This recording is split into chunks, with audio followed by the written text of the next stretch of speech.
It's the Health in the Real World podcast. It's time to start the show with Chris Janke as your host. Here to give you everything that you need when it comes to fitness strategies. We keep it simple and easy. It's your roadmap to get healthy. You don't need equipment and you don't need a gym. Just the right strategies to get you fit and trim. The Health in the Real World podcast is sponsored by... Do you suffer or know someone that suffers from gout? If so, please visit www.goutandyou.com to learn more today. Discover which foods to eat and which to avoid. Get back on your feet with Gout and You. Hello and welcome to Health in the Real World. I'm Chris Janke, joined today by Dr. Clayton Bostock. Dr. Clayton Bostock is a naturopathic doctor practicing in British Columbia, Canada. He has a focus on leveraging nutrition, lifestyle, and environment to help guide patients back to health. He works with patients both in person in Canada and virtually, treating hormonal and digestive issues, fatigue, and autoimmune disease. Well, Clayton, thank you so much for joining us today. Yeah, thanks for having me. Pumped to be on. Yeah, it's exciting. I'm always just very grateful that we have this technology, that you're, hours and hours away and we can still talk and meet and talk shop kind of thing. So embellish a little bit on the introduction. How did you get started? What drives you every day? And we can go from there. Like how did I get started in naturopathic medicine? I just kind of fell into it. Never had kind of ambitions to be any type of healthcare provider when I was younger, but it just kind of grabbed my attention. Was introduced to it actually through someone that I ended up working with when I was in university, like in summers in between semesters. And then it just it just kind of like tractor beam sucked me in, and I was started just learning more about it, what the education process would be for it. And then I had an experience with a naturopathic doctor, and I was like, wow, this is cool. I'm into this. I really think I want to make this my goal. And then kind of fast forward, here we are. I'm in my time's flying. I'm in my 7th year of practice. And kind of what drives me every morning is, to be honest with you, I'm starting to throw some new sort of modalities and therapies and different types of medicine into the mix, because sometimes it's just I like some variety, and you can kind of get sometimes a little bit not as engaged, or you can get a little bit bored doing the same things over and over again. So every once in a while, it's nice to learn a new sort of modality or therapy. But what gets me out of bed in the morning is probably just the reward you get from helping people. And just essentially teaching people about just how to live healthier is basically what it comes down to in a nutshell. Yeah, that's awesome. You mentioned you had a little experience with a naturopathic doctor, as I'm guessing as a client, and yes, achieved some results in that way. What has been your struggle? I really like to take, you're a doctor, you're a health practitioner, take you down to you're also human too. So you struggle with things as well. What's been your greatest health challenge in your life, and how have you overcome that? Yeah, so basically what brought me through that practitioner's door was, it kind of ties to sort of my intro, is when I was probably early 20s kind of thing. And I was just a little bit lost, went to university because that's kind of what sort of the process was in my family. We were all going to get good educations, etc. But I didn't have any direction in that sense. And I was basically pretty depressed, just because I didn't know what to do. And that was something that I seeked out help was from a naturopathic physician. And like I said, just the whole process of essentially just really getting to know what was going on with me, even just the process of listening and spending a good 60 minutes kind of getting to know me was I don't know, it just sort of resonated with me.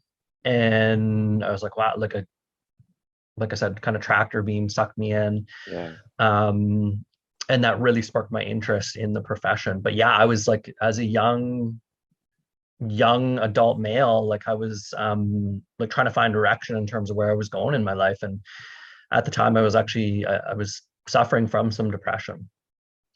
And so that depression, would you say that was largely related to just like a misdirection, like you didn't know where to Yeah, go? Was there? Yeah.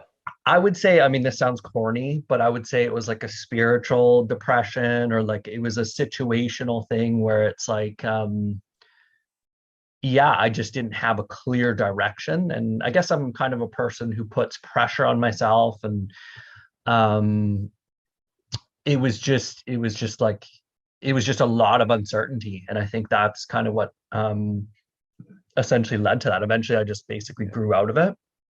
Yeah. But yeah, there were some things that he could do at the time that were supportive, didn't necessarily like resolve it. Um, like I said, I think that was something that just uh, kind of changed over time with finding sort of like what my direction was. Yeah. Yeah.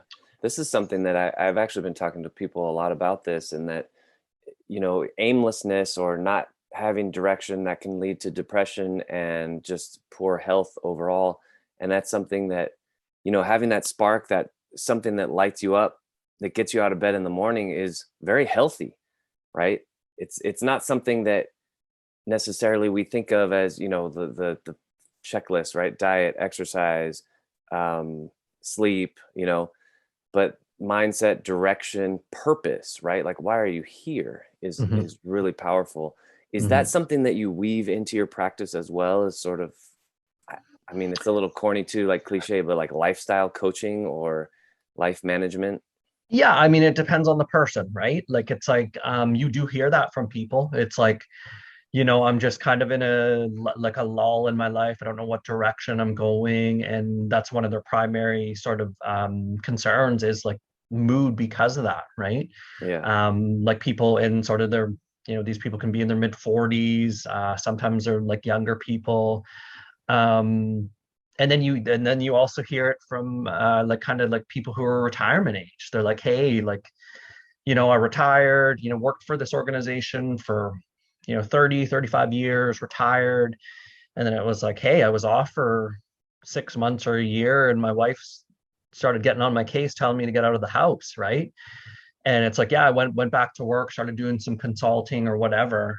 So you hear that in kind of different age groups, but I think that it's 100%. It is a component of health is just having a purpose or having something that inspires you or gets you out of bed. Sometimes that's as simple as like, okay, you think of older couples when one of them passes, like, that's part of their identity, or part of that, their purpose is being a good husband or a wife. Obviously there's other things kind of intertwined there. There's that partnership that you miss. But yeah, I 100% believe, and I mean, I think it's pretty obvious that having some type of purpose or inspiration, it doesn't have to be your job, um, in life is a huge driver of health. Um, so yeah, I don't think Yeah. that's corny at all. Yeah. Yeah. I think it's really, definitely very pertinent. And I like what you said just there, that it doesn't have to be your job. It can be something else. I know everybody's a little bit different, but is there something that you would tell people who maybe haven't found that purpose yet? What would you tell them about either finding their purpose, or, how do you know when you found it? Things like that. You know what? That's honestly, that's not something that I don't think I can give advice on. I'm fortunate that I'm in a position where it's like I really like what I do. It's not always like I'm not always like jumping for joy over what I do. And it's an ever evolving thing, because I have like other goals and places where I necessarily want to be. But I don't think I don't know if I'm a person who could like give any useful advice around that, other than I would say, you've found some type of purpose when you reach a certain level of contentment with your Hmm. day-to-day life, right? Or there's a certain amount of excitement or inspiration. I would say that's kind of your barometer for measuring that. But yeah, I mean, I wish if I had the answer to that question that you asked me back in when I was like 19, 20, 21, 22, that wouldn't have been like, I wouldn't have gone through that. Right. Right. But yeah, it's, I don't know, you hear a lot about that on like with through motivational speakers and stuff is like find your purpose. Like, I don't know if there's a formula to do that. Yeah, yeah. Well, I think going through those times when you were, between 19 and 22, like you said, I think that's a really important thing for all of us to go through. You kind of have to go through a little bit of a rock bottom before you are able to crawl yourself out and figure out what direction to go. But it's interesting. I think that's actually pretty wise, your answer, that you don't know. You can't tell for anybody what it's going to be. And you also said, what did you say? Oh, you said that it's not like bliss every day, right? But Yeah.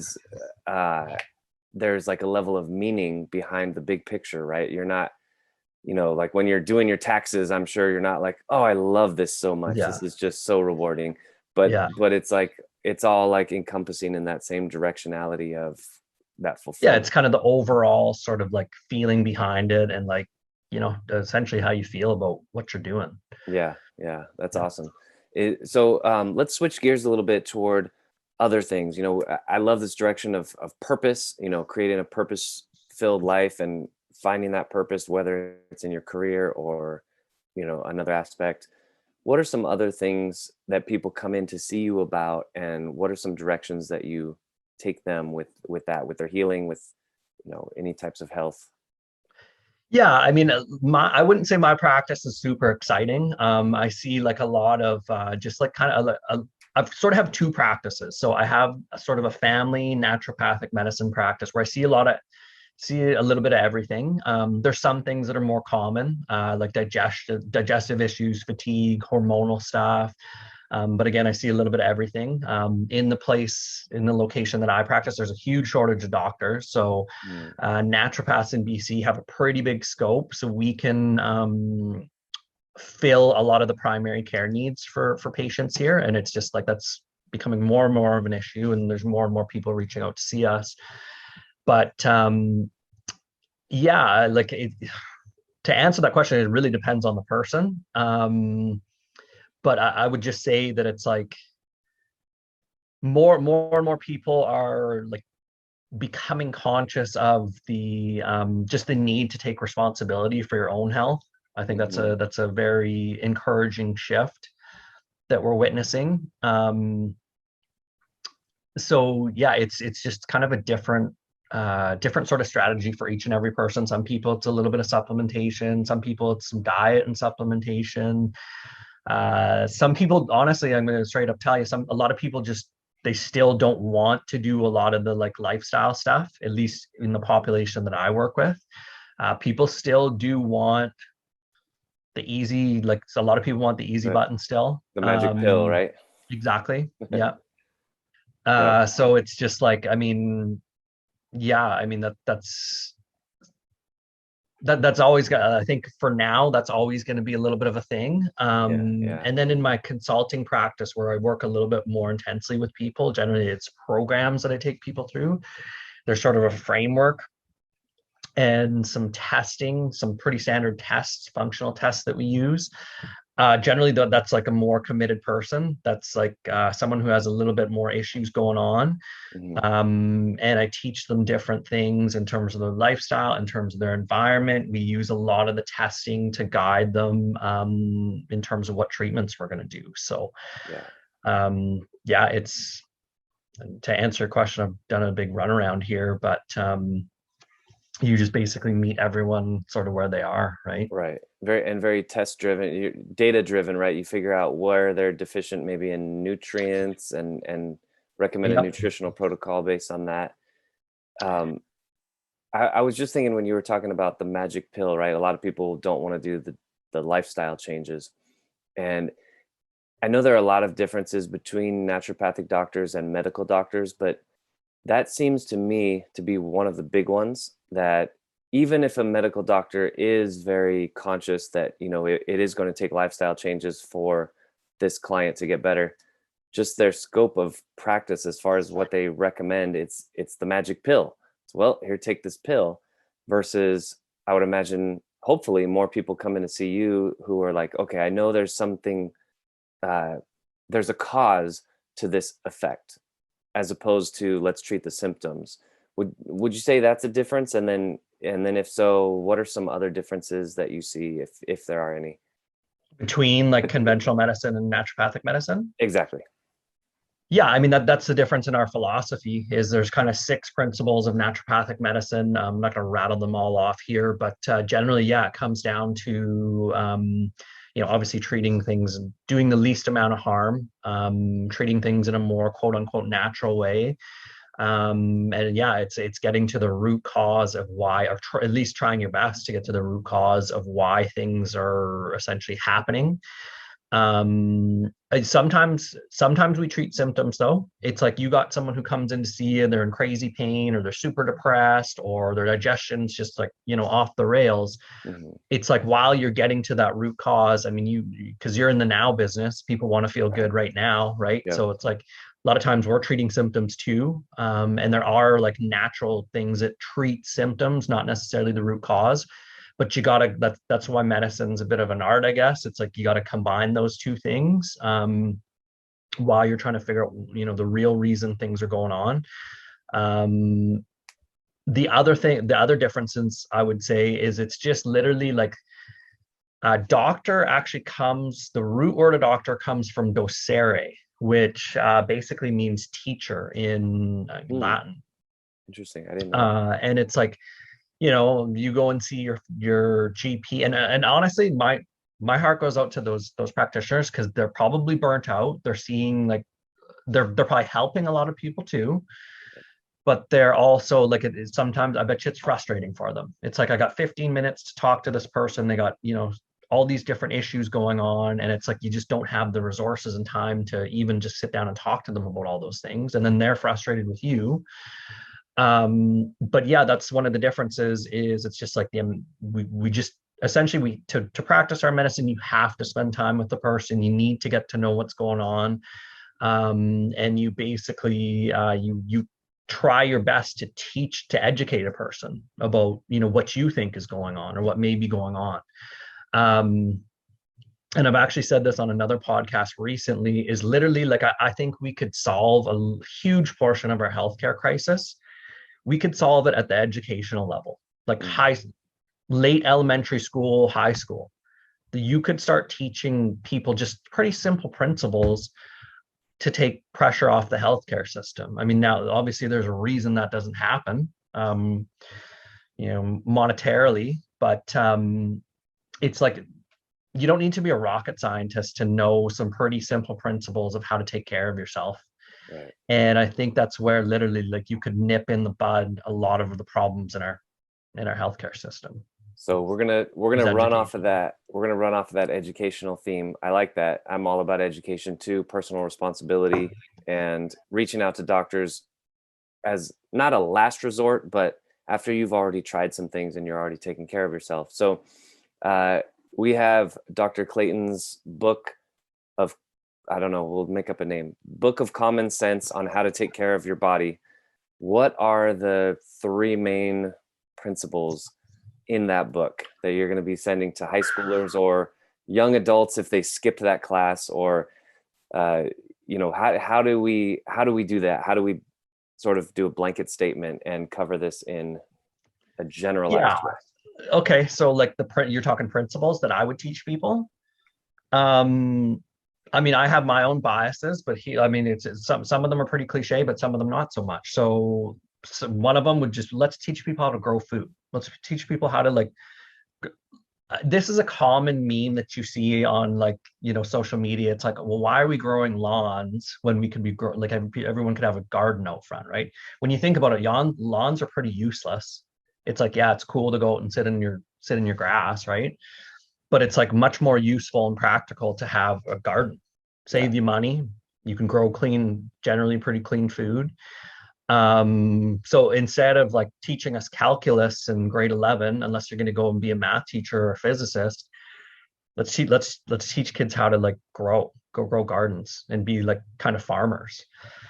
Second one would be just how to actually like how to have healthy, people hear me talk about this all the time if anyone's ever listened to a podcast, but how to have healthy sleep. So how to basically like mind your circadian rhythm and all that kind of stuff, because that's a foundation for health that doesn't get proper attention, or just gets lip service and people don't know how to do it properly.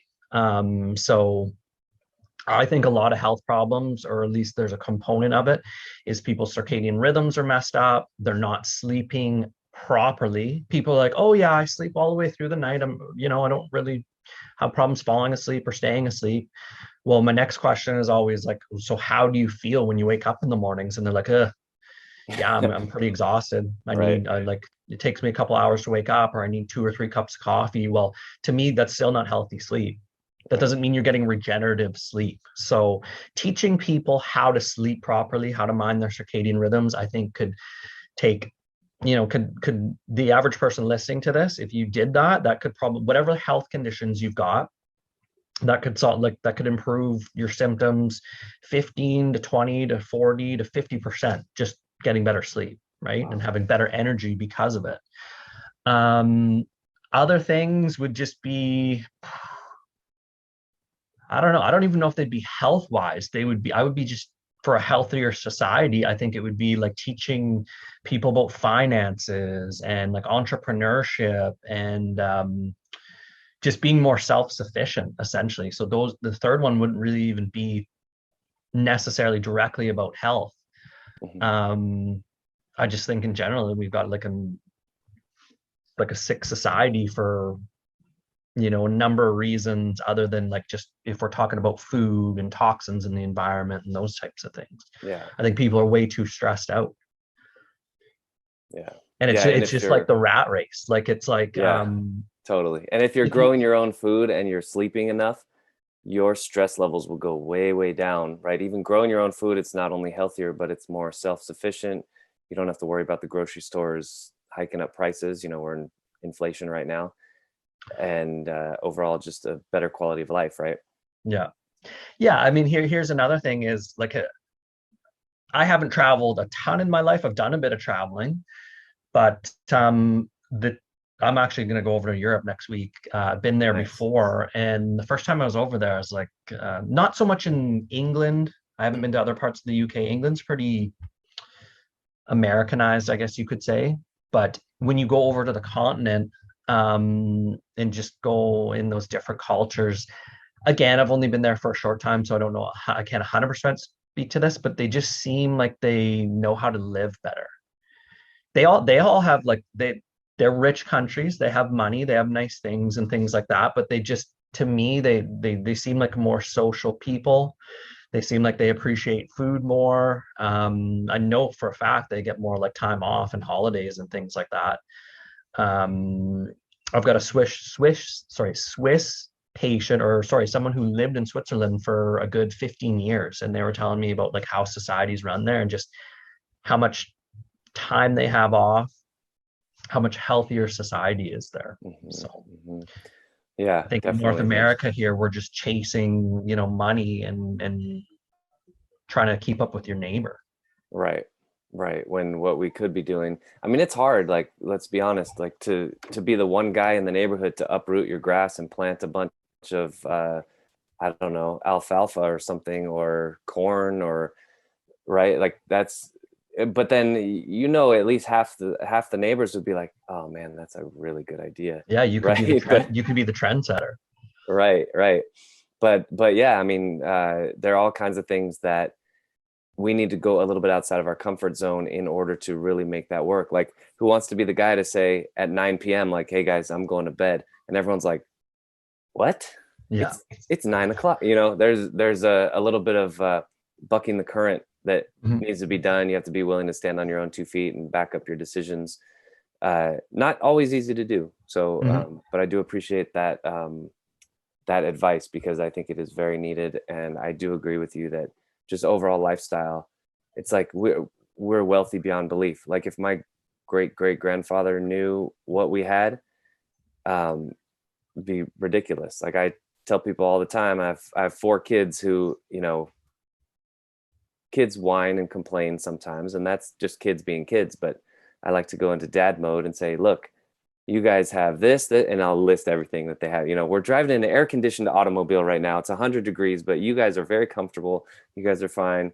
We And you live tell them the story about how you walked uphill both ways to school and 2 both feet of ways in snow, the or what? snow, 8 miles each way. And Yeah. then, but like, I'm not saying that this is, that it's good that people are poor, but poor people now have it better than kings 500 years ago, because we have flushing toilets and showers and all these things. And yet I agree with you. Like, there is still something that's missing in our ability to just savor this life, right? Like, just sit in your backyard and eat your homegrown tomatoes, like, I think that's very powerful. And you've definitely touched on something that's pretty amazing. Clayton, I could talk about this all day, and I'm sure you could too. We're running out of time, though. I'm going to give people a chance to find you. If they're anywhere in the world, again, you have an online program. How do they get in touch with you? Just through my website, so drclaytonbostock.com. No period after the DR. And then I have 2 actually Instagram accounts. I'm pretty active over there. One is Dr. Clayton Bostock ND. And then the other one is Dr.Bostock ND. So Perfect. yeah, pretty easy. You can just search in the Instagram toolbar, just Clayton Bostock, and my accounts will come up. Yeah, that's probably the best way to reach me. I engage with people over there pretty often. So yeah. Very cool. Very cool. Again, we're talking to Dr. Clayton Bostock, ND, naturopathic doctor in Canada, British Columbia. Also has a virtual practice treating hormonal, digestive issues, fatigue, autoimmune diseases. I would imagine a lot of other issues as well. Dr. Clayton, thank you so much for joining us today on Health in the Real World. Awesome. Thanks for having me. Thanks for listening to the Health in the Real World show. Make sure to like and subscribe and comment down below. Visit mycorebalance.com to learn more.